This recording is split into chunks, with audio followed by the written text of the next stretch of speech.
Hello, everyone, and thank you for joining us today. We'll begin the webinar promptly at the top of the hour, so please feel free to let us know where you're watching the webinar from in the chat.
Hello, everyone, and welcome to today's online learning session, U.S. Forest Sustainability in the 21st Century, Strengthening Families, Communities, and Livelihoods. I'll be your host. I'm Lauren O'Shea. I serve as the president of the Forest Landowners Foundation, and today we'll be hearing from one of our partners, Katie Fernholz, who is the president and CEO of Dovetail Partners, about a project that we've been working on together. But before we dive in, there are a few housekeeping items I want to go over. First of all, note that your microphone is muted. If you have any questions, we will address them at the end of the presentation. So you can put those in the Q&A feature or the chat function in Zoom to ask your question or make a comment about the presentation. This session is being recorded, and the full recording will be sent to you via email later this week. And finally, this session is being presented at no charge thanks to our session sponsor, BASF, providing proven solutions in vegetation management. You can learn more about them at basf.com. And before I hand it over to today's speaker, I did want to provide a little bit of background on Katie. Katie Fernholz is a respected leader in sustainability and environmental stewardship. She's known for connecting people with the complex relationship between society and natural systems. That's right where forest landowners live, right there. From her roots on a family organic farm to becoming a forester and international expert, Katie brings over 25 years of experience in responsible forest management, forest policy, and green markets. She has led work in certification, community forestry, supply chains, and urban forest initiatives across North America and Europe. And she's also served on numerous boards, including as chair of the American Forest Foundation, and contributed to the Forest Products Annual Market Review for the FAO UNECE since 2010. She holds a BS in Forest Resources from the University of Minnesota and continues to live and work from her home there in Minnesota, where she'll be joining us from today. Katie and Dovetail Partners have been a great collaborator on a recent project that we did developing a white paper with the same title as today's webinar, and she'll be talking a little bit more in depth about that paper and some of the findings, and we'll have a chance to have a little bit of Q&A at the end. But please join me in welcoming Katie in the chat. And Katie, I will hand it over to you. Thank you for being with us. Thank you, Lauren. Thank you for that wonderful introduction and the opportunity to be here today. This should be a lot of fun. Thank you, Lauren. Good. Well, let's jump into it.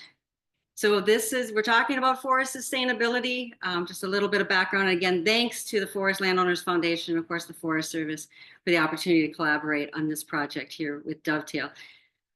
This is the ground we're going to cover. We're going to talk about the scale and importance of working forests, people, families, communities, and we're going to talk about sustainability as it's been defined within certification and really how our understanding of sustainability is moving beyond the lens of certification and kind of the bottom line. And if those of you that aren't familiar with Dovetail, we are a nonprofit based in Minneapolis. We're about 22 years old, right in that ballpark. And we work on all things sustainability, especially related to forests and forest products, but natural resources, rural economies quite broadly as well. But you can check out our website. And we're funded, a variety of public-private partners, foundations, government, non-governmental partners, individual contributions, all of those kinds of things. But all of that information is at our website. So we are going to be talking about sustainability today, and that's a big word. And so just a little bit of framing around sustainability and that concept within the context of this discussion. I'm sure many of us have seen this Venn diagram.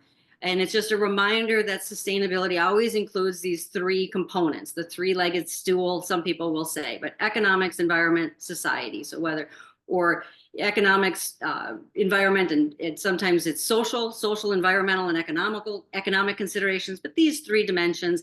And in the Venn diagram version of illustrating sustainability, the Venn diagram shows sustainability as this intersection where these three come together. I personally, if you can't tell from my tone of voice, don't find this to be the best illustration of some of the dynamic nature of sustainability. This is a diagram of sustainability that I think really speaks to how sustainability functions when we're talking about land management choices and some of the considerations within forestry, within the forest product sector. So within this, it's still the same three components. It's a three-legged stool kind of thing. It's still economy, society, and environment. But in this diagram, everything happens within the environment. You can think of the environment as planet Earth if you want, or the galaxy. But everything that we do is within the environment. All societies, all civilizations are within the environment, and all economies are within societies. So really, when we're talking about sustainability, it's when these three are not in conflict with each other, when they're in balance, when they're in proportion with each other. And if we want to grow and have, economic growth or societal growth or environmental prosperity, you have to invest in expanding these circles. So the healthier, more resilient, more productive the environment is, that circle grows, society grows as we see evolutions and adaptations, and certainly economies grow and shrink within time as well. But this is a different way of looking at how dynamic sustainability is, and really that these three are interconnected. Now, if we talk about sustainability specifically within forest management, this is one way of mapping, hundreds of years of forest management history, and really since the early 1900s, the emergence of some sustainability considerations. So in this research, what the researchers really speak to is after an era of overharvesting, resource exploitation, some of these things, and this is looking at North America. This is actually Canadian research, but certainly applicable to the United States. But after an era of what's labeled here as resource exploitation in the 1800s, we started to see sustainability concepts emerge in the early 1900s. The first part of that in the early 1900s to about mid-century was primarily about sustained yield, in terms of maintaining productive capacity of the forest or of natural resources. That can easily be thought of as economic sustainability considerations, that first, component of sustainability. As we got into mid-century, environmental movement, some of those kinds of things that characterize that part of history from the 1960s, 1990s, multiple use management, integrated forest resource management, sustainable forest management, these concepts emerged and really started to add the environmental component to sustainability. So by that point, we really were starting to talk economic and environmental. Today, we're really adding that third leg of the stool, a third component of sustainability, which is social or cultural sustainability. So bringing these three things together and really recognizing that in this moment today, this is what land managers and anybody involved with sustainability is really looking at, is a much more holistic picture. The concepts of social sustainability along this timeline did start to emerge in that 1995 era with sustainable forest management. Sustainable forest management certainly included all three of those components, and certification that emerged in the 1990s and really became a global phenomenon, also included social considerations within their standards. So I just want to fully acknowledge this is a very linear, simplistic sense of how concepts and paradigms emerge. We also recognize that these things have existed in the past and have emerged at very different points. So really, to me, this chart is just saying when it's the dominant kind of trend or influential consideration within forest management. But it doesn't mean we just discovered social sustainability in the last few years. It's been around a lot longer than that. So this is the report that Lauren referenced that Dovetail and Forest Landowners Foundation collaborated on. I'm going to speak to some of the big takeaway messages broadly from this report, but the full report is available online. Go ahead, download it. It's free. It's available. It gives you many more details, in terms of what I'm going to talk about today. So you're welcome to please make use of that resource. So let's talk about the scale and importance of working forests. So working forests, if you're new to forestry, maybe this will be surprising, but if you've been, around for a little while, it's no surprise that working forests provide incredibly essential services and benefits throughout our economy, our communities, our landscapes. So private working forests are 90% of the total annual wood harvest in the US each year. And when we're talking about working forests, one thing is every forest works. And then there are working forests that do so many things at one time. They're really carefully nurtured and cared for by the landowners and those that have responsibility for those lands to provide multiple benefits. And that includes timber, that includes protecting water resources from those lands. 150 million people in the United States rely on water resources that are derived from forested watersheds, and habitat for wildlife species, whether it's game or non-game, critical endangered species, all kinds of wildlife species that rely on private working forests. And when we look at forest land ownership in the US, the largest component, the biggest group category there, family forest, is a component of private working forest, and it's 38% of all the forest land in the US. So they working forests provide incredible services and benefits, and they are an incredible part of our landscape. And so, as I said, these are economic engines, these are environmental engines and social engines for our communities, with private working forests supporting habitats for all kinds of species, contributing to biodiversity and ecological balance and water quality. And that economic impact, we know, like I said, 90% of the timber harvest is coming from private working forests. That's creating jobs, that's supplying materials into our economy for value-added products. And really, by having markets for forest products and that economic opportunity around forests, that is a way to invest in the management and care of those lands as well. So it is a feedback loop between those economic investment opportunities and the resources that are available to care for those lands and maintain the other benefits from those properties. And when we think about the scale and importance of private forest lands, we can also map it. Aren't maps just helpful for seeing how the world really works? And so this is a map showing the ownership across the lower 48.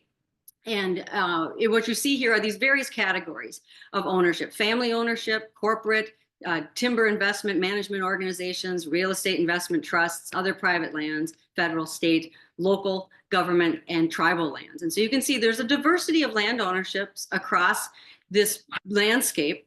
But when we look at it, families, as that prior slide said, 38% is in that family category, and it really does dominate forest land ownership nationwide in the aggregate, but also within particular regions where 60%, 80% of the land within a given state may be within family ownership. It's a very significant part of the landscape.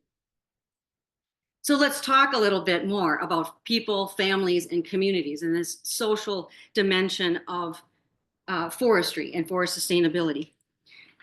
So we have a lot of private land in the United States, a lot of private forest land. How did that happen? Why do we have so much private land?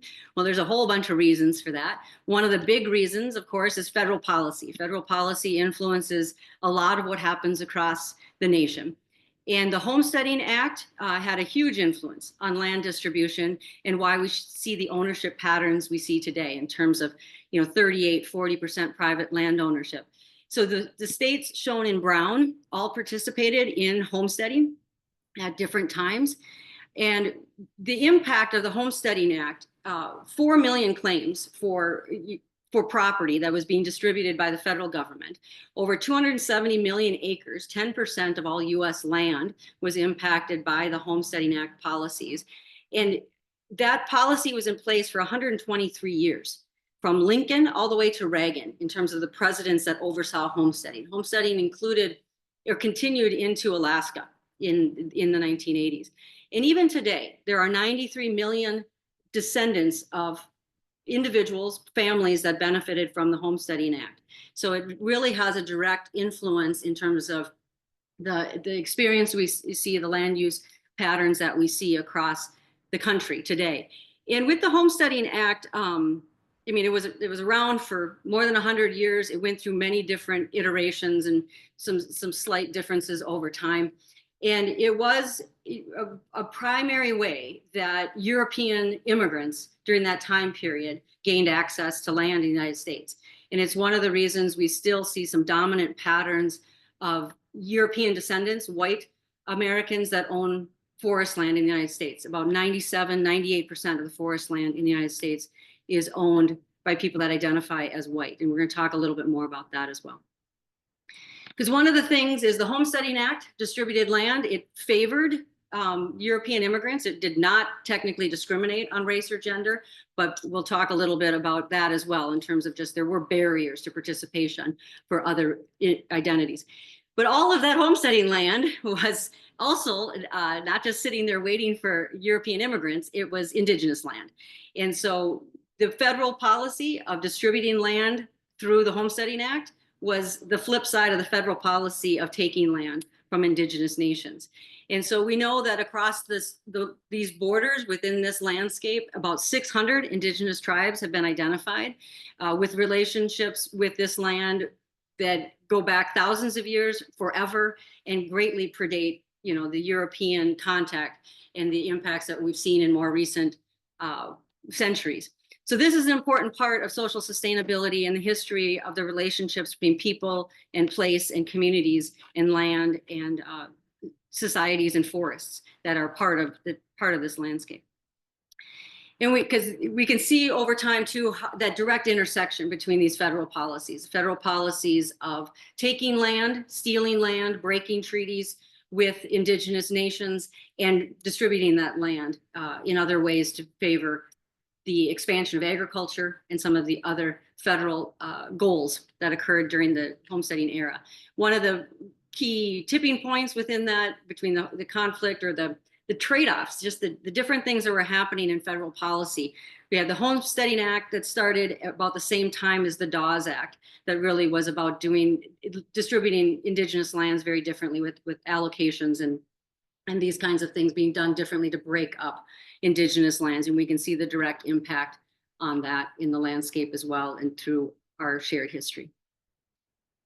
We can also talk about other relationships to the land. There's many stories across the United States of people and their relationships with the land. And another one is certainly the relationship between people of color and lands. As I mentioned, the Homesteading Act technically did not bar people of color from participating.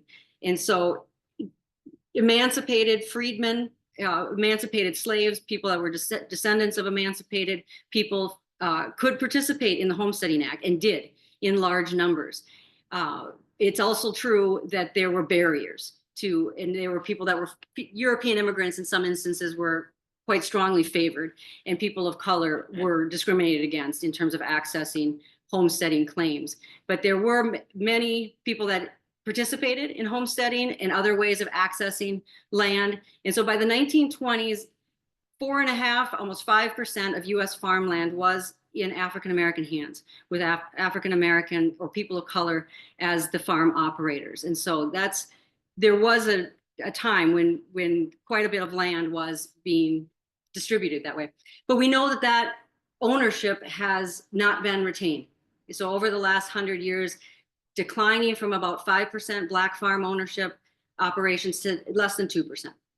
And so when we talk about the relationship and social sustainability, the relationships between people and land, the thing to keep in mind is history is not a end point. History is just the journey to now. It's a starting point. But we know that there has been historic discrimination in people's ability to access land, retain land, whether it's discrimination within financial institutions, lending institutions, federal programs, agencies that have not provided equitable resources and assistance. And we know this has a direct impact on sustainable forest management. The heart of sustainable forest management is the relationship that people have with the land. And when that relationship is harmed or inhibited or unable to thrive, you can't sustain that land. People care and nurture the land. And that's a multi-generational relationship. And so anytime federal policy or other systems come between that relationship people have with their land, sustainable forest management is directly threatened. But like I said, history is not the end, it's the journey to now, and it tells us kind of where we're picking up and carrying on from. And so, yes, there has been an incredible harmful history of stealing indigenous lands and broken treaties and great harm. However, there are 574 federally recognized tribes within the borders that you see on this map. So throughout this land, there is traditional ecological knowledge and opportunities to engage in caring for the land and caring for forests that's rooted in very traditional ways of knowing, but deep relationships that have existed across this landscape forever. There are also systems available today to reversing the trends of land loss that we see around African-American land ownership and improving access for new landowners and people that want to be part of that relationship with the land in the United States. So these systems are in place, and we do have opportunities to grow and strengthen multi-generational relationships with the land, which is at the heart of sustainability today. So America, throughout the United States, throughout this landscape, these borders, we have incredibly vibrant forest-based communities and cultures. So many different ways of being in relationship with the land and with trees. We really are a country, a nation with cultures that are rooted in forests. Over 30 million people within the United States are connected to family forest ownership directly. It's part of the legacy within their own families. It's almost 1 in 10 people within the United States. And when I see that data, I think it's wonderful. I also invite us all to imagine what would we be like as a country if we doubled that, tripled that? What if, it was 1 in 3 people that had a direct relationship to forest land? What would that mean for us as a society, as a culture, and how deeply rooted we would be in forest sustainability? But we are a nation that celebrates forests. The data shows that people in the US visit a forest on average, like every couple days. And yes, these are parks, these are green spaces close to where they live, but just people in the United States visit forests. They spend time with trees. It's part of a lived, shared experience in this nation. And I think it's really important. It's rooted in the fact that we have so much forest. It is just a natural part of our landscape, but it is also a part of our culture that we have held on to, valued and elevated and passed on from generation to generation. There's a lot to build from here in terms of social sustainability and the connectedness that we feel to the land. So let's talk a little bit about certification and even where we're at today and how things are evolving with certification.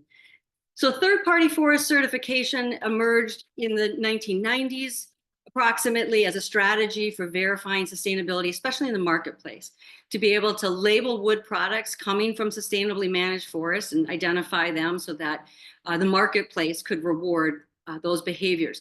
And so certification's been around about 30 years. It's been adopted by all kinds of land managers, public, private, corporate, tribal, family forest landowners, all kinds of forest landowners throughout the United States and globally have engaged in forest certification. It's valued. It does provide an incredibly high level of marketplace assurance, a whole way of tracking products back to the forested landscape. But it hasn't continued to grow. In recent decades, the adoption of certification has plateaued for a number of reasons. The complexity, the bureaucracy of it, the direct costs, the need for continuity in some of the systems that it requires. There's a bunch of barriers to participation in certification that have made it difficult for it to continue to grow and reach more lands. It frankly just isn't accessible to all landowners. And it is about more than just cost. Cost is certainly an issue for the smallest landowners that aren't going to be having economic returns from a harvest as frequently as larger landowners. But certification also just has some technical barriers to entry that prohibit broader adoption. And we can see the way that certification has plateaued in recent years in that chart on the right. So underneath the chart, you can see what the colors mean. PEFC is the program for the endorsement of forest certification. That is the largest global certification program, PEFC. The other global certification program is FSC, which is the oldest global certification program. But when we're talking about globally, those are the two major programs. In the United States, Sustainable Forestry Initiative is a member of PEFC, as is the American Tree Farm System. But globally, PEFC and FSC are the big ones. And so what this chart is showing, that lighter green color is PEFC certified forest land globally over time. And you can see that those bars going down a bit over time. The dark green is the FSC certified land globally. And you can see that also peaked back, in 2013, 2014 and has declined. And what you also see is the orange bar. And the orange bar is certified forest land that is certified to both programs. And so what we're seeing here is declines in the two major programs and growth in forest land that is basically doing both of them. And the strategy of being double certified is really a market access strategy, so that the forest landowner who's certified to both programs can sell to a customer no matter which program they want. But this is the trend we've seen in certification, is the individual programs not growing significantly. There's some, if you look at it in individual, you can break it down slightly differently, but in general, the programs aren't growing. Double certification has been growing. And so really it's been stagnation in the adoption of certification in recent years. I will emphasize again, certification is still incredibly valuable in the marketplace, but because of this plateau or stagnation, it's natural to ask the question, what else can we be doing to assure sustainability if adoption of certification is not continuing to grow? And so that's where we think about beyond certification. And really in this moment, given everything that has changed in 30 years of sustainable forestry, what can we be doing in this moment to really create efficiencies, greater engagement, and ultimately greater improvement in outcomes for communities and for forests? And so we know that today we can use things like AI and risk-based approaches so that you can complement the existing certification, really create greater efficiencies and where certifications are concentrating their efforts. But they also can be a way of saying we're good and we're monitoring these places that are low risk, but we don't have to have additional layers of bureaucracy given that they're in really good shape. So risk-based approaches, one of the things we've talked about is, in an ideal world, risk-based would have come first before certification, because risk-based is really just a way of identifying across the landscape where are there threats to sustainability, or where are there systems that with additional investment or care could reach greater performance in terms of sustainability. But rather than just treating the whole landscape the same, it's really an assessment up front to identify places of greatest need or places of risk, and then designing your systems accordingly. I know when I say it out loud, it sounds like, well, Yes, exactly. So, but we're really in the last decade, there have been a lot of innovations around risk-based approaches. And hey, yes, it would have been ideal if it came first, but it's here now, and it's really a really good approach. And we have in recent years much more with public reporting, digital online reporting, sharing of monitoring results in ways that we didn't have 30 years ago. And that's really creating real-time transparency to really understand what's going on in our forests and within the conditions that support sustainability. And that includes even, monitoring inventory training programs, forest action plans. 30 years ago, we didn't have those. Now every state has had a forest action plan in place for over a decade. It's involved the public input to identify areas of need and priority, and they're updating those on a 5-year cycle. And so that kind of nationwide planning consistently across the landscape is a whole nother level of sustainable accountability we didn't have 30 years ago. So, and new technologies are changing everything as we know it. And so it's really AI for forestry and for forest sustainability does a couple of really big things. One is it's able to analyze massive data sets. And since we've been doing forest monitoring and this data collection for decades now, there is a whole bunch of information there that AI can help us better understand and apply. AI can be used for change detection and monitoring. So whether it's been in place for several years in California to use AI to detect wildfires, we're also seeing AI for all kinds of innovative wildlife monitoring. AI is really good at picking up bird songs, so you can know that a certain species is there in that forest because the recording is being picked up, it's being monitored in real time. So wildlife monitoring, wildfire monitoring, there's a lot of good work already going on there, change detection in canopy and forest conditions. And like I said, dealing with large volumes of data. AI has a lot that it is doing and will do for sustainability. Satellite imagery, we've seen that really emerge in recent years, get better and better resolution. So we're picking up individual trees. We're getting better at detecting tree heights. So we're getting better and better at really mapping global forest resources and monitoring change. Some of the early satellite imagery, I'll be really blunt, it created some real heartburn because it was not fine enough resolution to pick up regenerating forests, areas that were replanted, and some of those things. And I would say really misrepresented some of the forest management in some regions. We're getting better. And so there's always version 1.0. And by the time you get to version 5.0, you're getting into something good. I would say with satellite imagery, we're almost at version 3.0. And so I'm starting to be cautiously optimistic that we're on the right path. And data-driven conservation, really this balancing between the lived experience, the things we know to be true, and testing that with what we can measure and what we can impact, but always keeping a balance there, because sustainability is it always has to be that art and science balance. And there are things that we do within forest management that we're going to have to trust our experiences and our knowledge sometimes, even if we don't know exactly how to measure it. But certainly data-driven conservation can help us in some of the situations where there are trade-offs that can be measured. Ultimately, as we move beyond, or we at least layer on some new approaches to certification or to sustainability that go beyond certification, I think the lens that's changing a little bit is, in my experience, having worked with certification since the 1990s, some of the focus around sustainability certification in recent decades has been around doing less harm, preventing harm. I think the shift today is to do more good, and to really focus on what we want more of, and the outcomes that we want to support and see grow. And that is so fundamental to social sustainability, because to do more good, you are talking about engaging more people, more communities, thinking multi-generationally, and really meeting people where they are and supporting their success as individual landowners, as community members, whatever that relationship with the forest is. So it's shifting from a preventing harm concept to really, let's grow more good in how we do our sustainability, and that connects us really to the people side of this work. So let's just to wrap up here, and just the bottom line in terms of what sustainability forest sustainability in the 21st century really means. And like I said, it's everything that's come before us and influencing what we're doing in this moment.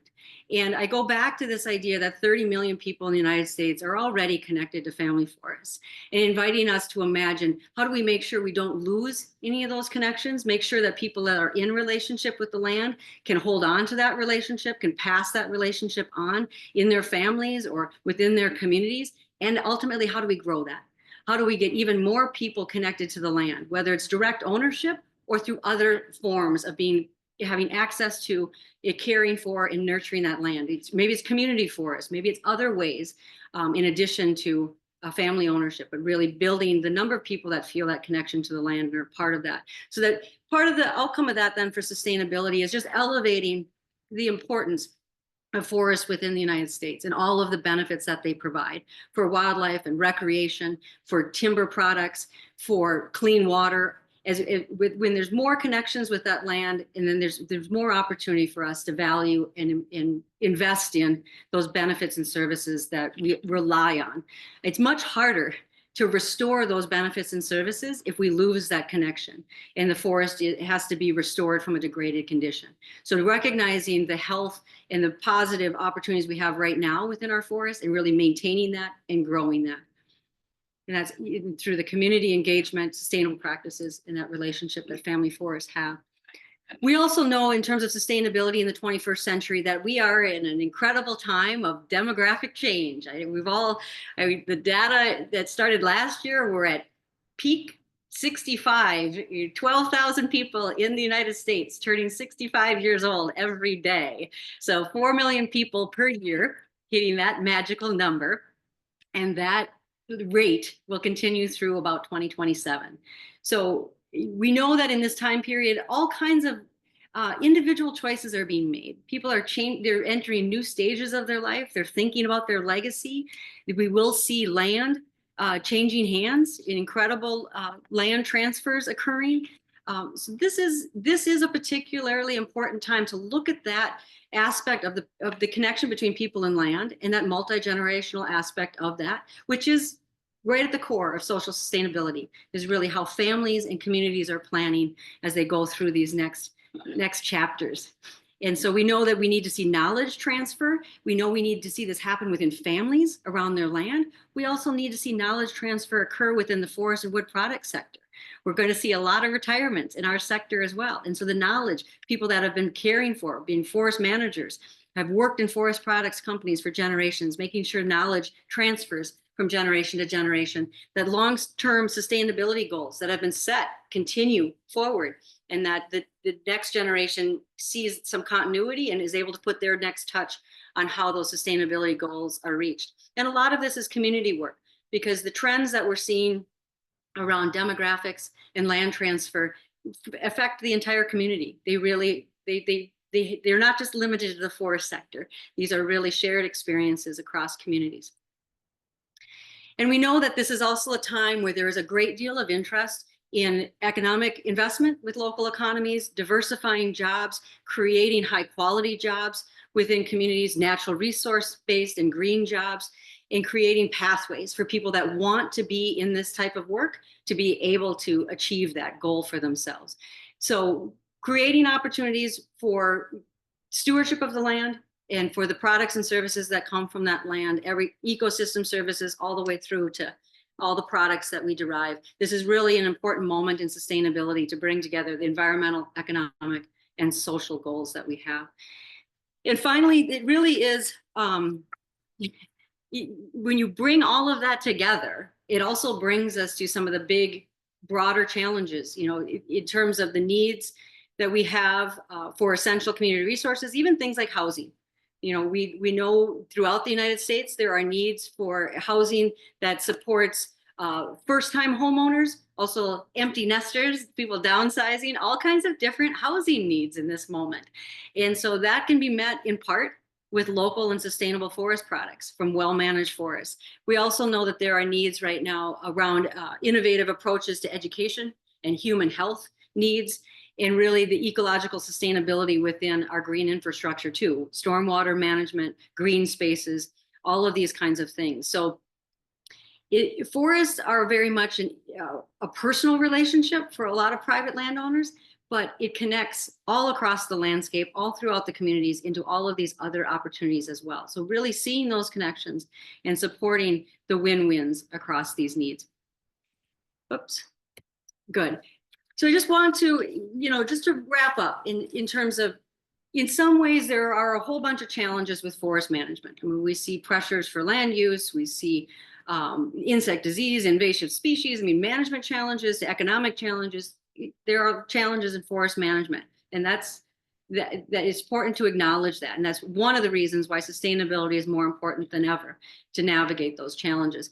We see that community engagement and working with people is fundamental to sustainability, because really, at the end of the day, people will decide what happens with the land and what happens with the forest. And so as we engage with as we engage with sustainability in the modern era, in the 21st century, really making sure we're not leaving any of the tools out of the toolbox, and especially finding ways to constructively engage with the modern tools, the monitoring, the AI, the satellite imagery, all of these, the risk-based approaches, all of these tools that can help us really optimize our approach, broaden the reach. So we're engaging more lands, more communities, more people within the goals of sustainability, broadening our reach, but being more efficient and more effective in how we do it at the same time. And a lot of the modern tools can help us do that collaboratively and with greater impact and outcome. And at the end of the day, caring for forest lands and sustainability really is about people and the relationship that people have with the land, the history they bring to that relationship, the moment they're in now, and the legacy that they will leave for the next generation.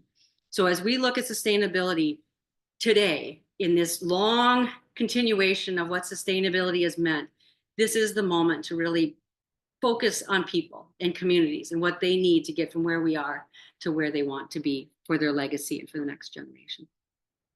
So thank you for your time and attention. And if you want to reach out to me directly, you're absolutely welcome to do that. And so, Lauren, I think we have a little time for questions. Perfect. Thank you so much, Katie. I think that's such a thought-provoking and forward-looking take on sustainable forest management for our audience. And again, just wanted to quickly thank Dovetail for all the work that you've poured into this project, and also for today's webinar sponsor, BASF, as well.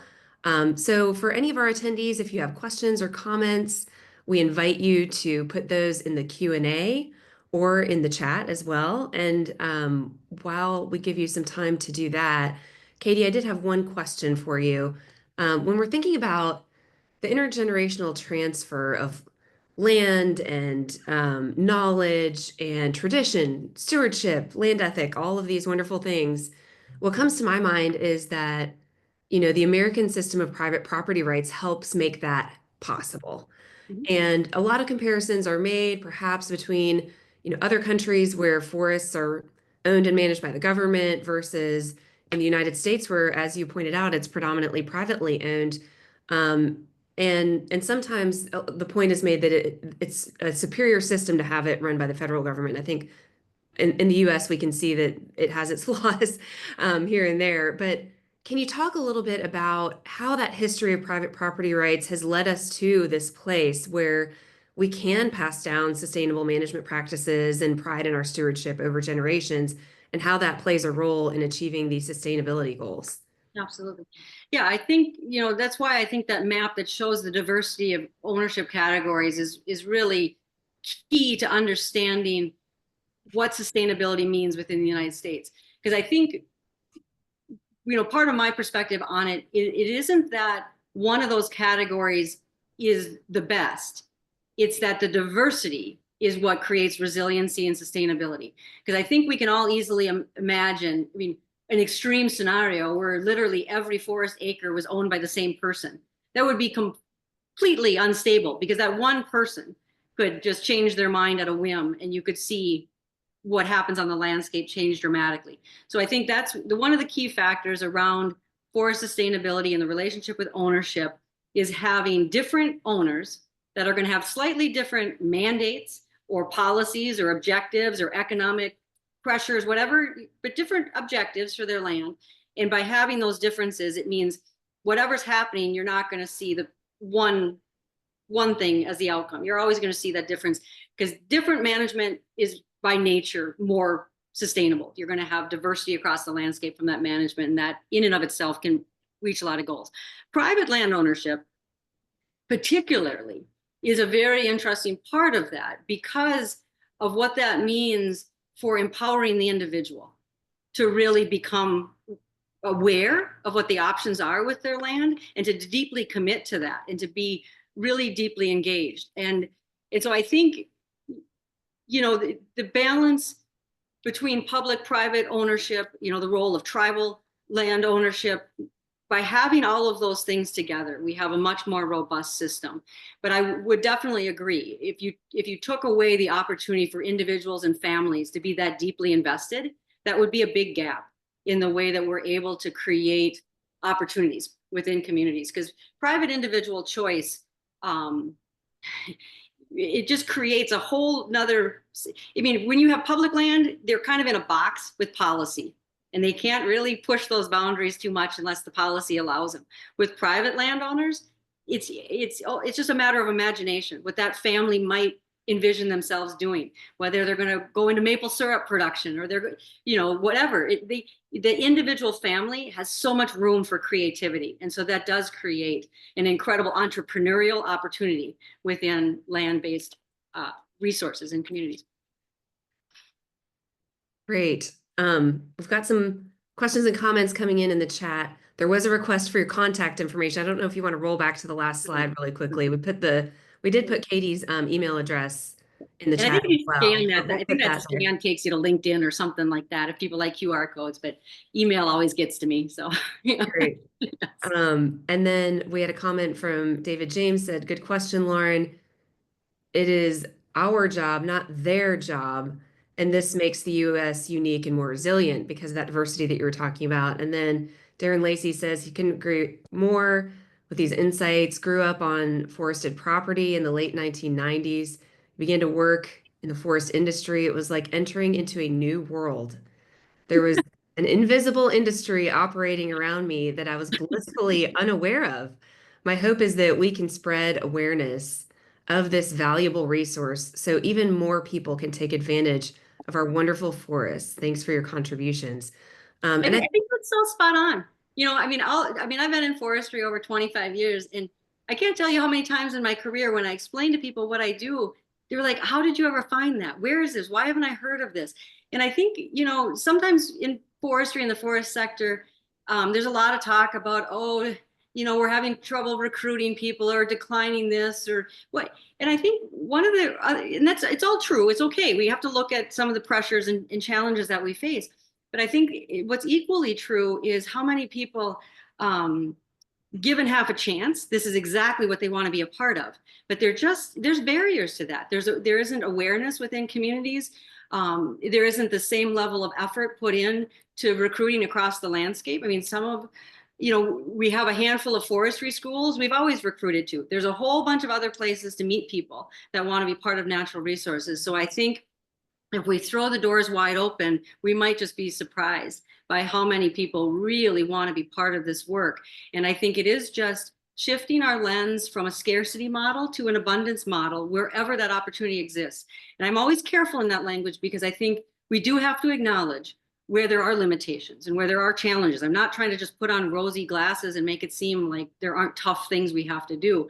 But I do think after the acknowledgement, we have to then dream as big as the world will let us, because if we don't dream about it, we'll never get there. But I'll always hold on to things in my career, where people have really expressed so much expectation for what the forest and forest product sector can do. I mean, I remember one time just standing in line at the airport in security, and the person asked me what I do, and I said, "Oh, I'm a forester." They said, thank you for taking care of the trees." And I was like, yes, that's, when people get it and they really see what this is all about, it's hard not to see the abundance that we have available to us. So, yeah.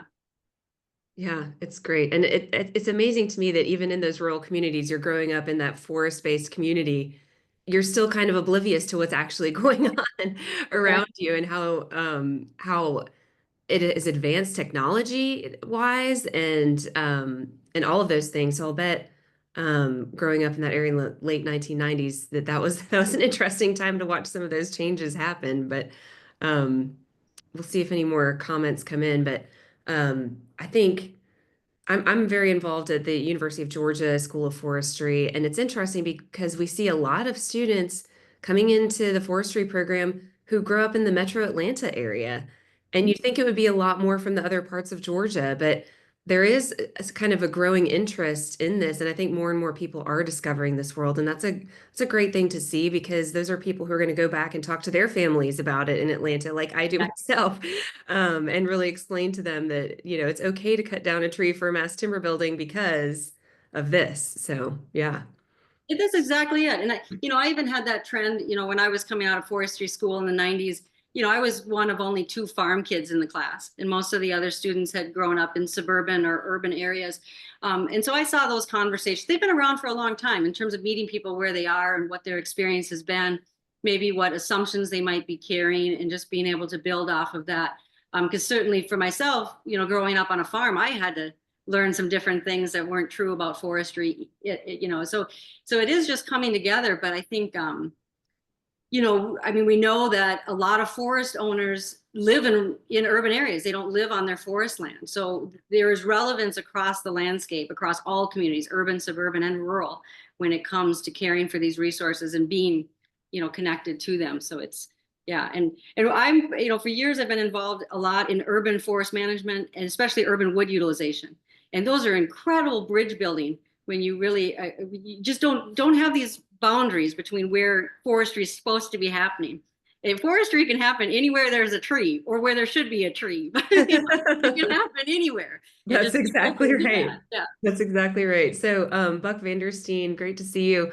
He has a question. What role do you see for women in educating people, families, and community about forests? Yeah. It's a very good question. And I think there's been some recognition in recent years, um, that there are, I mean, part of the answer is everybody has a role. I mean, there's no kind of category where somebody, it shouldn't be part of this. But we do see is historically women haven't been as involved in some of the land management decisions. And there's been some harm there when we look at the basic demographics where women may live longer than their partner and be left with decisions that they're ill-equipped for. And so I think within forestry, when we look at creating opportunities across the board for anybody who has interest in forests to be involved to the level of their interest, we can look at that from the viewpoint of the more the merrier. It's going to take all of us. So let's not have barriers to women or young people or people of color or urban populations. Let's reduce those barriers to participation when we look at who's at the table, because it's going to take all of us. The more the merrier. More hands make for lighter work. But we also do know there are direct risks when decision makers or people that will become decision makers for the land aren't given the tools to be prepared for that responsibility. So engaging women, engaging the next generation, really thinking through that is really important. And we also know that when we bring additional perspectives, we discover new opportunities within resource management. And I think there is no limit to what we can do in sustainability. And so people sitting around the table and having creative ideas of what they want to see in that relationship with the land, it makes us all stronger when you have just more ideas. And women have some good ideas. So why not? Yeah. And I think they have some unique ways of feeling Yeah. a connection with land as well and stewardship too. So I think that there's a lot to explore there. We have Mhm. another comment. Women owners are one of the demographic changes I witnessed a lot over my career in forestry. I worked with a lot of landowners whose spouse passed away and they were taking on the role of management. It's an exciting time to be in the woods, to be honest. Yeah. And I think if we bring those women into the knowledge of the management and the business side of things and everything else early on, then they're set up for better success in the long term when and if that does progress happen. Yep, and that's what we need. I mean, like we talked about, I mean, sustainability is a multi-generational effort, and you really want to create continuity. I mean, all of us, whatever we're doing in life, we're picking up from those that have done the work before us, and we're just holding space for those that'll do it next. So we're all part of that continuity, and really just seeing the joy in that, and seeing the possibilities of that. That we're all part of something much, much bigger than the moment. Exactly. Well, thank you again, Katie, for being with us today. This was just such a thought-provoking webinar, and look forward to continuing the work that we do with you between the foundation and Dovetail. It's just been a pleasure to have you for this webinar and the one that we did last year as well. So thank you. Thank you, Lauren. Oh, it looks like we do have two more questions. I'm sorry. I didn't see that was in the chat and not the Q&A. I apologize, Katie. If you have a couple You're more gonna minutes, keep we're going going. to pick I can your keep brain a going. little bit more. Um, so That's a one, nice wrap up, though, Lauren. uh, this will only take half an hour for you to answer. What do you predict the effects of the tariffs will have? Yeah. Well, I mean, And sure, we've talked there are about this people before too. smarter than me. There are people smarter than me that can predict that. So I think I'll leave it there because I think Google it. How's that? There you go. And then the final question is, how do you envision carbon markets contributing to a better balance between economic, social, and environmental sustainability? And what's most important for carbon programs as they grow, particularly in U.S. private forests? Good. So I'm a big supporter of creating economic benefits for as many of the products and services that forests provide as we can. Because it's one of those things that if we're only able to monetize timber from a forest, then that really concentrates the economic pressure on that management value. And that works really well in some situations, but it doesn't give landowners a full spectrum of choices. And it really, even in the best case scenario, timber is generally not an annual revenue source. So by creating market values for lots of different things from the forest, then landowners are empowered to decide the ones that fit their management goals, and they're more likely to have a robust portfolio for being able to invest and care in their land. So that to me is a core principle, is diversifying markets, giving landowners choice, aligning those markets with their values and objectives, and you can come up with the recipe that's right for any given property. Carbon, I could talk all day about this. I mean, it's part of that whole diversification thing, but there are also some big challenges around it. And I've been disappointed that the market hasn't grown faster, that it hasn't valued, natural forest offsets as well as it could, that it really is still competing on price rather than a full suite of benefits. As the market isn't as strong as I think it could be. It isn't growing and diversifying and innovating as much as I would like it to be doing that. There are exceptions to that. There's some really good stuff going on in forest carbon markets. I'm just hungry for more. I think we could be doing so much more. And so some people are nervous about carbon markets because they think they've moved too quickly. I'm kind of on the other end of it. It's kind of what I was saying before about version 1.0, 2.0. To me, carbon's still like 2.0. And we could be doing more. And I want to get through some of that and get on to the more interesting stuff. But I'm also more interested, at least as interested in seeing other ecosystem market valuations come online. And that hasn't happened as quickly as I think it should either. But we do, there's been a lot of, throughout my whole career, there's been talk of more ecosystem service markets, and it's not anywhere near where it could be. So I hope we see more innovation there. And even disruption, because in order for it to get to where it needs to go, it's going to be, I think it has to be a lot more significant. I think there are a lot of landowners out there who agree with you on that. Thank you. And Richard, for your questions about tariffs, I do encourage you to reach out to Katie individually if you've got some Yeah. follow-up questions for her. We could have a whole webinar on that. And I've picked her brain on it before as well. It's something we're all thinking about and that's on our minds right now. But thank you again, Katie. This was so wonderful. It's always great to have a conversation with you. Thank you for everyone who attended today and who's watching the recording as well. And I hope everyone has a great day. Thank you, Lauren. Happy Earth Day. Happy Earth Day.